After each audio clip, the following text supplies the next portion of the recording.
associate with the Greensboro Public Library. Today, I'm going to show you how to make this mini 6-page zine. Zine, short for magazine, is one of these multi-page little booklets that has a cover, multiple pages in between, and then a back. These are two that I've made that currently don't have any content in them, but as you can see, there's plenty of room there to fill with whatever you would like. So we start with a sheet of paper. This is a standard piece of printer paper. And I've gone ahead and marked the lines that we're going to fold today, just so you can see them easier on film.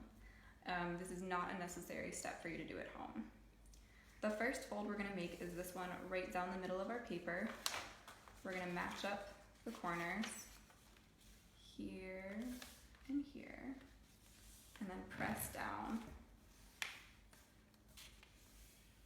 Next, we're gonna fold this paper in half, so this middle line, again, matching up the corners of our page, here and here, and then pressing down to crease. Our last fold is gonna be folding the paper in half again, right down the middle here, just like that. I'm gonna press down, make sure all of our creases stay in our paper, and then we're gonna unfold. This fold creates 8 distinct panels, and then we're gonna fold our paper in half down the middle this way, opposite of how we first folded. And just between these first 2 panels,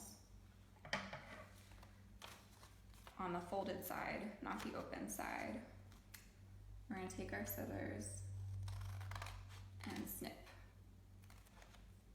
This creates extra pages, so that when we go back, unfold our zine, and then fold it in half down the middle, we have an opening which we can push open to create our extra pages. And then we have 2 pages over here, 2 pages over here. We can fold down this middle line where we already have a crease, and that makes our booklet with our cover and all of our pages. If you want to flatten your zine back out to draw or write or collage on it, you can do that, and remember where your cover and all of your pages are. You can remember this by labeling each of your pages in the corner if you'd like, or by labeling them with a pencil. You can erase that later, so that when you unfold your zine,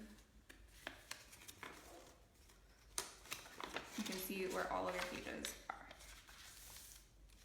And there you have it. You've made a zine which is ready to be filled with all of your thoughts, ideas, stories, and pictures. Thanks so much.